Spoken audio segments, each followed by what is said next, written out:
When I was young, when I was small, my parents got divorced.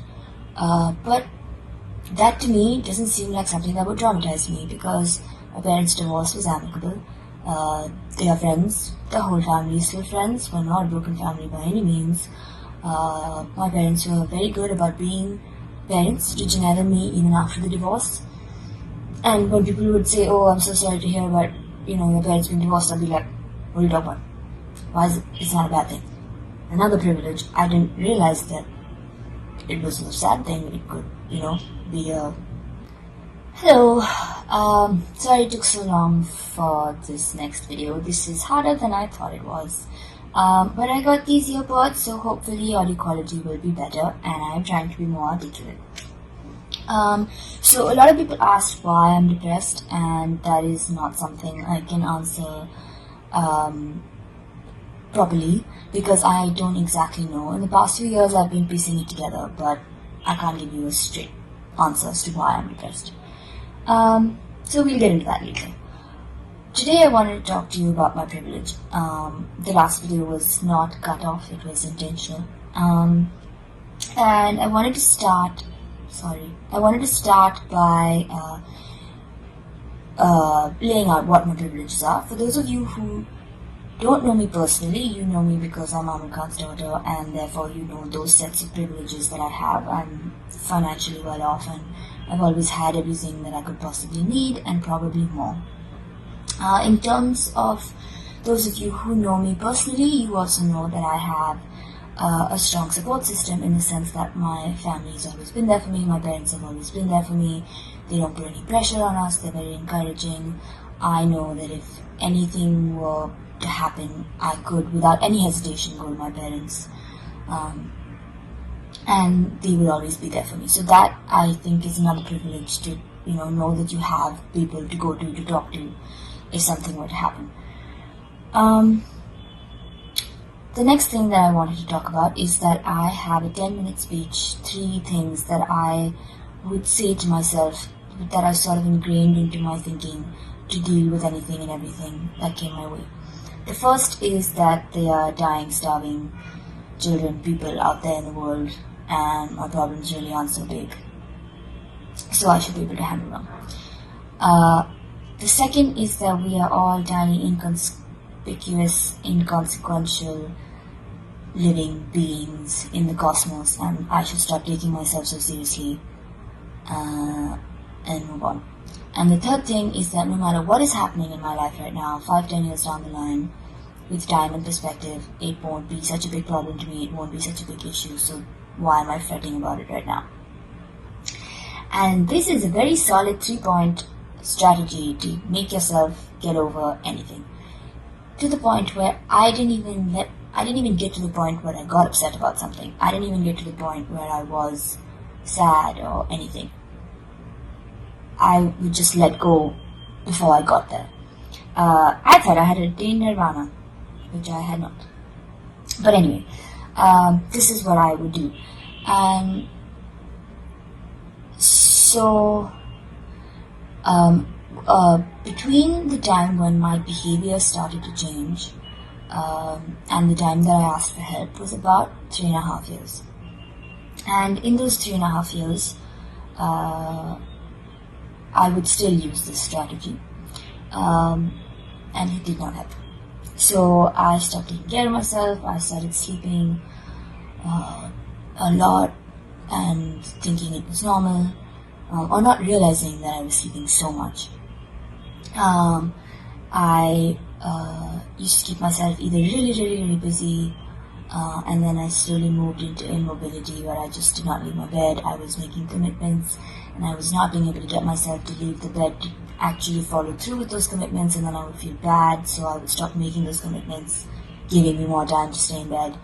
I started to isolate because I didn't want to be in a bad mood around my friends. I used to have a lot of control over my emotions, but suddenly I didn't have that control anymore, and I didn't want to unnecessarily put them in a bad mood, because there was no reason for me to be in this bad mood, so there's no point telling them, there's no point talking to them. What will they say to me?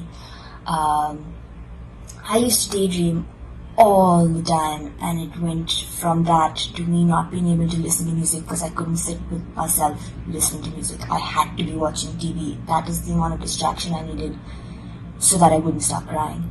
And crying was a big thing because I'm not the kind of person whose response to things is to cry. After 12, I stopped crying, and then suddenly at 17, I would start crying, and it still be that the number of times I cried began to increase, and how long I cried for began to increase. And I did not know why I was crying. And it would just randomly happen in class. I'd start having tears, and then I would feel like I was going to break down and howl, but I didn't want to because I were in class and we were discussing something completely not sad. So I didn't know why I was crying. And so over the years, that whole time, either I would ignore it or I would try and rationally figure it out and deal with it myself. And so towards the end of it, I was crying and I was feeling so bad that I was in this place where I was crying and I was not being able to do the things that I normally do. And I was just like, why is this happening? And so I would try and rationally figure it out. What could I possibly be so upset about? What bad things have happened to me in my life? When I was small, my parents got divorced.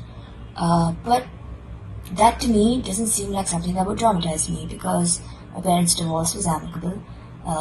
They are friends. The whole family is still friends. We're not a broken family by any means. My parents were very good about being parents to Janelle and me even after the divorce. And when people would say, "Oh, I'm so sorry to hear about your parents being divorced," I'd be like, "What are you talking about? Why is it? It's not a bad thing."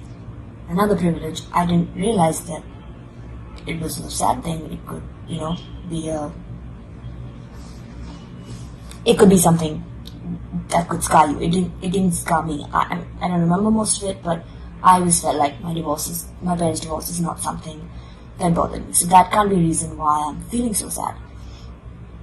When I was 6, I got tuberculosis, and now, I've watched my dad's episode on Satyam Vijayate, and I know that you can get TB, and then strains of TB that are incurable, and you have to cut your lungs out, and it's all horrible.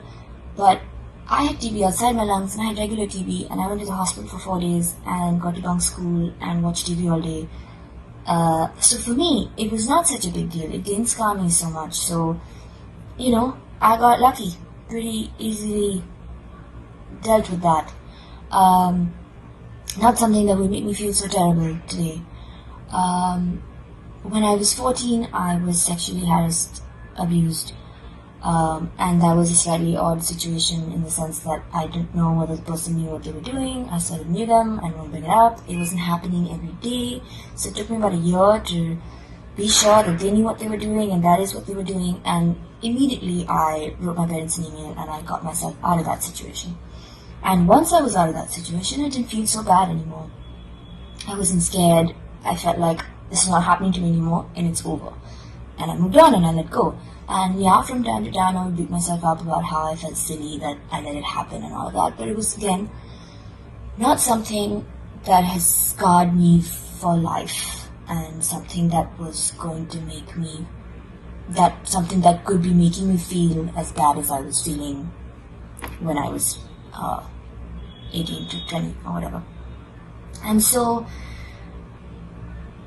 I don't want to be in school. I'm feeling suffocated. I'm not feeling good. I'm crying. I can't tell my parents this or tell my friends this because they're gonna ask me why, and I don't know why. I have no reason to give you why. I've thought through everything that has happened to me. I've tried to find a reason, and I don't have a reason to give you. And so, why burden them with something that I know they're not going to be able to help me with? My parents are doing important things with their lives. My friends are doing things with their lives. It's not like anyone can help me through this because there's no reason for me to feel like this because nothing bad has happened to me. I shouldn't feel like this. I don't have a reason to feel like this.